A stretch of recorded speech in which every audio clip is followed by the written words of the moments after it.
Il est 19h, donc je vais demander à Mme Kévor, si tout le monde est d'accord, qu'elle assume les fonctions de secrétaire. Personne ne s'y oppose, merci beaucoup. Donc, il faut faire l'appel, s'il te plaît.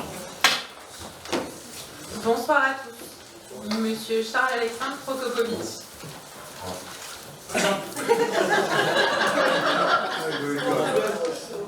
Monsieur Christophe Franck. Présent. Madame Agnès Lelani. Présent. Monsieur Conrad Valran. Présent. Madame Zora El Basri. Présent. Monsieur François Mortier. Présent. Madame Nathalie Pastoreto donne pouvoir à Madame Manuela de Freitas. Monsieur Thierry Lemont. Présent. Madame Marie-France Seyss donne pouvoir à Monsieur Charles-Alexandre Prokopovitch. Monsieur Philippe de Bruyne. Présent. Madame Irène Ferrand. Présent. Monsieur Jean-Claude Gavrin. Présent. Madame Pascale Demey. Présent. Madame Manuela de Freitas. Présente. Madame Marie-Christine Prokopovitch. Présente. Madame Valérie Selos. Présente. Madame Thécla Ménager. Présente. Monsieur Nicolas Ledru. Présent. Monsieur Marco Gigante. Présent. Monsieur François Desbouvry donne pouvoir à Monsieur Gaëtan Jeanne. Monsieur Gilbert Amblot. Présent. Monsieur Francis Pilois. Présent. Madame Séverine Rasson. Présente. Monsieur Amaury Medji. Présent. Madame Maryse Legros donne pouvoir à Monsieur François Mortier. Madame Claude Prince. Présent. Monsieur Gaëtan Jeanne. Présent. Monsieur Francis Ménager. Présent. Madame Mélanie Vanov. Présente. Monsieur Francis Landré. Présent. Monsieur Frédéric Powell donne pouvoir à Madame Mélanie Vanov. Monsieur Michel Blondel donne pouvoir, non. Monsieur Michel Blondel, pardon. Oui. Il n'est pas là? Si. Bah si. Donne pouvoir, pardon, à Madame Marie-Christine Prokopovitch. Pardon. Donc, pour ne pas faire d'impair, je vous propose d'examiner le procès verbal. Voilà, tout le monde l'a lu. Y a-t-il des questions, des remarques? Non, on peut considérer comme adopté. Alors, il est de tradition de faire un petit point d'actualité. Je pense que je n'ai pas besoin de le dire, mais vous avez tous lu le dimanche 9 juin, après les élections européennes, que le président de la République a dissous l'Assemblée nationale. Donc nous sommes tous appelés aux urnes le dimanche 30 et 7 juillet pour le deuxième tour. J'appelle donc à la mobilisation de tous les Lissois et j'appelle aussi aux bonnes volontés pour tenir les bureaux de vote, car pour le 30 juin, il nous manque quelques personnes, mais pour le 7 juillet, ce sera un petit peu plus compliqué. Et voilà, la dissolution est ainsi. Mais le premier dimanche des vacances, des grandes vacances scolaires, c'est quand même compliqué pour les assesseurs pour les assesseurs et donc pour tenir les bureaux de vote. Voilà ce que je peux vous dire. Je vous propose qu'on passe directement à l'ordre du jour du conseil municipal et que nous passions en premier lieu les différentes motions. Il y en a deux. Donc une qui est très importante aux yeux de la commune et la deuxième également. Mais la première, ce sera celle qui concerne une motion sur l'approvisionnement alimentaire durable. Donc pour une politique alimentaire européenne volontariste, libérons la commande publique, remettons à l'agenda le règlement européen pour les systèmes alimentaires durables. Donc comme vous le savez tous, la ville de Lisse-Lanois est une ville exemplaire, voire pionnière en la matière, sur l'achat local et bio. Nous faisons en moyenne 1300 repas, à peu près entre 1200 et 1300 repas par jour en jour scolaire, bien sûr. On a à peu près 450 000 € de budget alimentaire uniquement sur du bio, sur du local, c'est par an, c'est énorme notre budget. Et on souhaiterait aller plus loin, on souhaiterait que les règles des marchés publics soient assouplies pour que toutes les personnes, toutes les entreprises et surtout artisans puissent candidater et faciliter toutes ces choses. Alors, ce n'est pas une motion lissoise, c'est une motion qui était qui m'a été proposée par M. Berton, qui est directeur de la cuisine centrale, via l'association Agores, qui est une association nationale qui regroupe les directeurs de restauration collective. En général, quand on voit des reportages à la télévision, sur TF1, France 2, ou même sur les chaînes en info continue, ce sont les directeurs qui parlent sur du local ou du bio, ce sont des directeurs qui sont adhérents à cet organisme qui est Agores. Par exemple, souvent c'est Lanches-le-Saunier qui est cité, c'est une ville du Jura, et ils en font également partie. Il faut, pour nous, donc, pour bien synthétiser les choses, parce que je ne vais pas lire l'ensemble de la motion, c'est bien soutenir la politique agricole locale, faciliter la gestion de la commande publique et bien sûr ne pas forcément devoir avoir des marchés européens, voire nationaux, quand on veut faire du local. C'est quand même plus simple d'avoir, si on veut aller dans du local, pour nous c'est plus simple d'aller quelquefois en Belgique plutôt que d'avoir un marché qui reste jusqu'à Marseille. Il y a le côté local, il y a le côté pragmatique. C'est exactement comme le bio. Est-ce que le local est mieux que du bio de Chine? J'ai tendance à penser que oui. Voilà. Y a-t-il des questions, des remarques sur cette motion? Je ne pense pas. Donc on peut passer au vote. Si, on va quand même le faire voter. Qui s'abstient, qui vote contre? Motion adoptée à l'unanimité. Voilà. On va transmettre aux autorités compétentes. On aurait bien aimé que la question européenne aussi et l'Union européenne soit un peu au devant de la scène, mais vu les circonstances politiques, l'élection européenne était juste une élection et les enjeux n'ont même pas été discutés après la campagne. Ceci est dit. Alors, ensuite, vous avez tous vu dans le journal, ou alors sur des grandes affiches, qu'il y avait un projet de la métropole concernant l'instauration d'une zone à faible émission.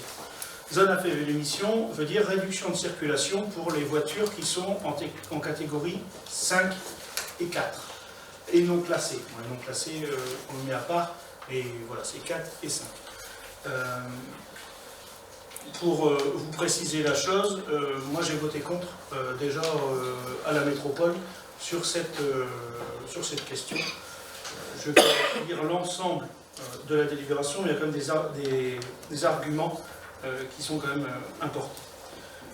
On a aujourd'hui un SDIT qui a été créé et qui n'est toujours pas mis en place, qui n'est toujours pas créé, enfin le plan a été pensé, mais il n'est toujours pas réalisé. C'est-à-dire qu'il n'y a pas d'offre de transport en commun alternative pour les personnes qui ont des voitures en catégorie 4 ou 5. Qu'en plus, nous avons 85% des ménages lissois qui disposent au moins d'une automobile et que 84,6% des Lissois ont besoin de leur véhicule pour se déplacer sur leur lieu de travail. Alors, tout le monde ne roule pas avec une voiture 4 et 5. Sauf que, aujourd'hui, changer pour un modèle électrique ou même pour une voiture d'occasion, c'est un prix assez conséquent. Et dans les circonstances actuelles, ce n'est pas possible pour tous les ménages de la commune.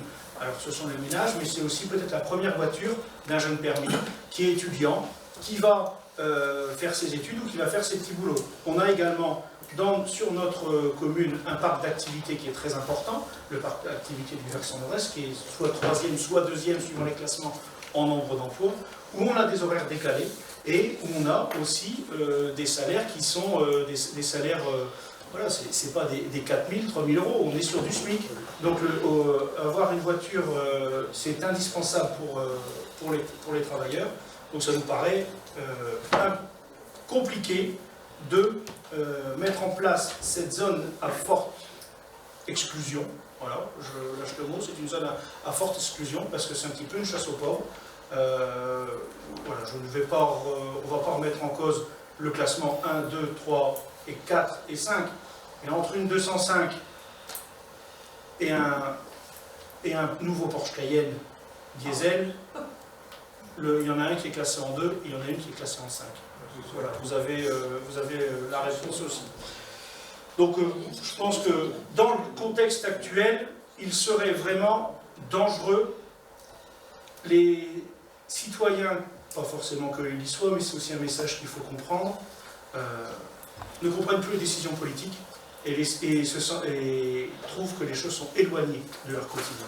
Et ça, c'est une décision qui serait éloignée du quotidien pour les Lissois, qui n'ont pas forcément les moyens de changer de véhicule. Alors, on vous propose d'émettre un avis défavorable à la mise en place de cette ZFE, mais on propose aussi des choses, parce que c'est bien de ne pas être d'accord, mais on propose quand même certaines choses. La première, c'est qu'il faut créer une ligne régulière et fréquente de transport en commun vers Villeneuve d'Ascq. Ça, c'est urgent. La 60 Express n'est que pour quelques rotations par jour. Il nous faudrait une liaison qui irait de Waterloo jusqu'à, à côté à la frontière belge, jusqu'à Villeneuve d'Ascq, qui relierait le métro ligne 1, ce serait idéal, soit Pont-de-Bois, 4 Pontons ou Villeneuve d'Ascq, Hôtel de Ville. Ce qu'on propose aussi, c'est la création d'une station de mesure de la qualité de l'air dans la commune.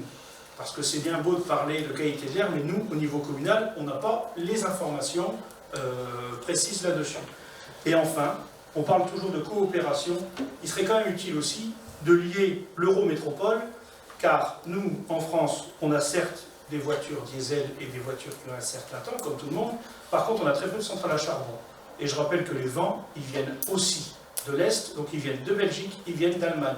Et eux, leurs centrales, c'est souvent des centrales thermiques, soit au fioul ou soit au charbon. Ça pollue plus que les centrales nucléaires françaises ou que la petite 205 ou la première Twingo. Voilà. Je ne sais pas s'il y a des questions, des remarques ou s'il y a des choses que vous souhaitez qu'on ajoute dans cette délibération. Oui, monsieur. Je pense qu'on peut revenir sur ce genre de délibération dans 20 ans.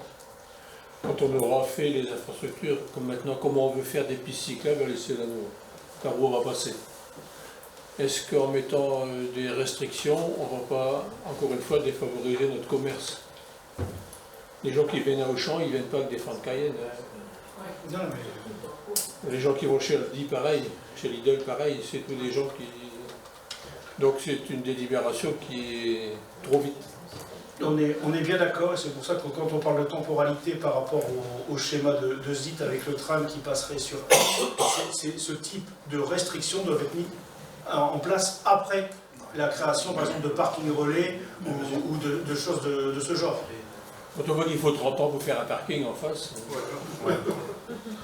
Quand on voit qu'il a fallu moins de temps pour créer la première station de métro et le procédé automatique que de doubler les rames, on n'est pas là de faire le ZIT. On peut donc passer... Oui? Oui, bonsoir à tous. On voulait aussi soulever éventuellement l'incitation au covoiturage. Est-ce que ça a été une piste évoquée ou pas? Alors, c'est une piste... il y a déjà eu une aire de covoiturage qui s'est implantée sur Auchan-Lers, qui n'a pas fonctionné. Et la MEL aujourd'hui, ces aires de covoiturage les préfèrent en mettre sur le long des autoroutes. Donc la 1, la 25 ou la 22. Et peut-être la nationale aussi qui passe par les web, j'ai plus la dénomination exacte. C'est la nationale 300, je sais pas, mais celle qui passe par Saint-Gain et tout ça.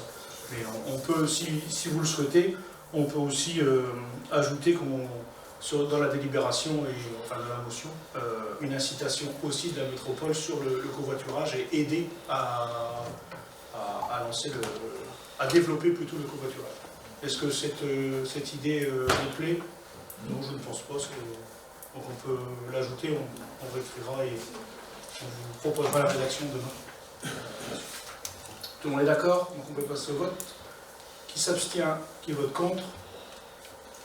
Le conseil municipal, le conseil municipal valide cet avis défavorable à l'unanimité. Merci beaucoup. Alors, ensuite, donc, comme vous le savez, les méandres administratifs et les changements de réglementation nous obligent à créer une commission de délégation de services publics qui fonctionnera exactement de la même manière que la commission d'appel d'offres. Donc, on vous propose de reconduire les mêmes représentants, titulaires et suppléants, à proportion, évidemment, de représentation des groupes. Je ne pense pas que ça appelle la question, mais on ne sait jamais s'il y a des remarques. Non, donc on peut passer au vote. Qui s'abstient, qui vote contre? Délibération adoptée à l'unanimité. Merci. Donc je passe la parole à Monsieur Hanck. Bonsoir à tous. Donc pour cette délibération, il s'agit d'une modification de l'adhésion proposée par la ville de M. Une erreur s'était glissée dans la convention, car au niveau de la zone du parc d'activité, il était question d'une redevance de 300 €. Mais bien sûr, étant donné qu'on est à 3 villes à payer cette redevance, il s'agit d'une redevance de 100 € par ville. Et donc les conventions ont été faites pour chaque ville avec le montant de 300 €. Donc nous avons dû rectifier cette petite erreur. Donc on va voter pour avoir 200 € d'économie. Qui s'oppose à 200 € d'économie pour la commune. Alors, donc on peut passer au vote s'il n'y a pas de remarques. Qui s'abstient, qui vote contre? Adoption à l'unanimité. Toujours Christophe. Donc la délibération suivante concerne le lancement d'une procédure de passation d'un contrat de service public. C'est pour ça d'ailleurs qu'on a désigné les membres. Cette procédure va concerner l'exploitation du mobilier urbain, publicitaire et non publicitaire sur le territoire de la commune. Donc la commune souhaite passer ce contrat de concession avec une société, donc pour la fourniture, l'installation et l'entretien des panneaux. Et donc pour ce genre de concession, nous sommes dans l'obligation de passer un contrat de concession de service. Donc nous demandons au conseil municipal d'autoriser monsieur le maire à lancer cette procédure de passation de contrat de concession. La liste des ouvrages d'ailleurs se trouve en annexe 2, je ne vais pas vous la détailler. Y a-t-il des questions? On peut passer au vote. Qui s'abstient, qui vote contre? Délibération adoptée à l'unanimité. Donc pour terminer, nous allons évoquer le règlement local de publicité intercommunale mis en place par la métropole européenne de Lille. Il apparaît nécessaire aujourd'hui de procéder à sa révision car le tribunal administratif au mois d'avril 2023 a censuré une partie de ce règlement comme le classement en zone de publicité ZP3 de l'Isle-et-la-Noix et également de 11 autres villes de la métropole. Également en cause les règles de densité au sein de cette zone ZP3. Donc la révision de ce RLPI est également l'occasion d'étendre son application aux communes des Wep et de la Haute-Deule qui ne faisaient pas partie de ce RLPI. Donc dans sa forme, la révision du RLPI est identique à celle du PLU en gros. Donc 4 grandes étapes se dessinent, la prescription et la définition des objectifs, puis le débat sur les orientations, un bilan de la concertation et enfin l'approbation par le Conseil métropolitain. Donc il nous est demandé aujourd'hui de débattre sur les orientations générales, dont je vous rappelle les objets définis par le Conseil métropolitain. Donc la lutte contre la pollution visuelle, la contribution à réduire la fracture énergétique, et éviter les effets de report de publicité d'une commune à l'autre. Donc je vous fais un petit point sur les différentes zones de publicité. Donc il y a la ZP1 qui est la plus restrictive en matière d'affichage. Seule la publicité admise en ZP1 est sur la publicité sur mobilier urbain. Ensuite il y a la ZP2 qui autorise un dispositif par façade aveugle de 8 mètres carrés. Donc net, quand je dis net, c'est l'affiche, puisqu'on passe à un peu plus de 10 mètres avec le cadre, et également limité à 2,10 mètres pour les publicités numériques. Donc quant à la ZP3, elle autorise des dispositifs publicitaires muraux et scellés au sol, avec une surface unitaire également de 8 mètres carrés. Avec d'autres restrictions qui sont présentées dans le petit tableau qui vous est joint, que je ne vais pas m'amuser à détailler. Pour pouvoir situer les zonages sur la ville, rien de tel qu'une carte. qu'on n'a pas là, mais que vous avez certainement en papier. C'est l'annexe 3, pour être précis.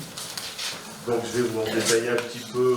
En ZP1, on retrouve le quartier de l'hôtel de ville, le quartier de l'église et également le centre culturel Agora avec le parc Jean Ferrat. La ZP2 fait quasiment le reste de la ville. Et en ZP3, on retrouve les zones commerciales et d'activités d'Auchan-Lers, les vergers, le parc d'activités du versant Nord-Est. Voilà. Et là, vous attendez. Il est également proposé donc dans ce RLPI de fixer les règles pour les enseignes lumineuses intérieures sur la même réglementation que les enseignes lumineuses extérieures. C'est-à-dire d'éteindre ces enseignes entre 23h et 7h du matin. Sauf pour les magasins qui ferment plus tard ou qui ouvrent plus tôt. Dans ces cas-là, les enseignes devront être éteintes ou allumées 1 heure après la fermeture ou pourront être allumées 1 heure avant l'ouverture. Cette règle sert bien sûr à réduire la facture énergétique. Donc voilà, il suffit aujourd'hui de débattre de ces règlements intérieurs. Et ensuite, nos remarques seront retournées à la veille. Évidemment, les pharmacies de garde pourront garder leur enseigne lumineuse allumée. On est sur le point technique à discuter jusque-là. Jusqu'à cela, y a-t-il des remarques ou des questions là-dessus? Non. Donc on peut passer au vote. Qui s'abstient, qui vote contre? Adoption à l'unanimité. Parfait. Dernière délibération, et après il y aura deux tracts. Alors c'est la contribution à l'OGEC Saint-Luc. Donc comme vous le savez, avec le Covid, on avait élaboré un plan avec l'OGEC pour ne pas pénaliser l'OGEC dans sa gestion, où il y aurait eu une diminution des crédits énorme et ils n'auraient pas pu faire face à leurs différentes obligations de fonctionnement et aussi pour eux à payer leurs travaux. On avait fixé sur plusieurs années un montant à 700 €. Donc le coût réel pour l'année 2021-2022 était à 644 €. Donc on a versé en plus à l'OGEC en versant 700 €, 15 154 € et 68 centimes. L'année 2022-2023, 664 €, donc en versant 700 €, on a versé en plus 9 657 € et 34 centimes. Pour l'année 2023-2024, 718, on a récupéré 5 156 € et 86 centimes. Aujourd'hui, l'OGEC Saint-Luc nous doit 19 655 € et 16 centimes, précisément. Donc, on sait que le coût de l'élève pour l'année 2023 est à 742 €. Après discussion avec l'OGEC ayant, eux, des factures à payer, on vous propose évidemment de ne pas verser les 742 €, mais de verser 720 en réévaluant un tout petit peu pour eux qui puissent faire face à leurs obligations, mais que nous aussi on récupère la somme un peu plus rapidement que si on mettait à 730. Et bien sûr, les 184 € ne changent pas pour les élèves extérieurs. On parle bien d'enfants lissois quand on parle des 720 € pour l'année 2024-2025. Et on a fait un tableau qui me paraît plus récapitulatif et plus clair que par délibération où il fallait... Y a-t-il des questions ou des remarques? C'est très clair. On peut donc passer au vote. Qui s'abstient, qui vote contre? La délibération est adoptée à l'unanimité. Donc, vous avez à votre disposition, au secrétariat général, le rapport d'activité de la Maison de l'Eau et le rapport d'activité ville renouvelée. Je vous remercie pour votre présence à ce conseil municipal et je vous souhaite une bonne soirée.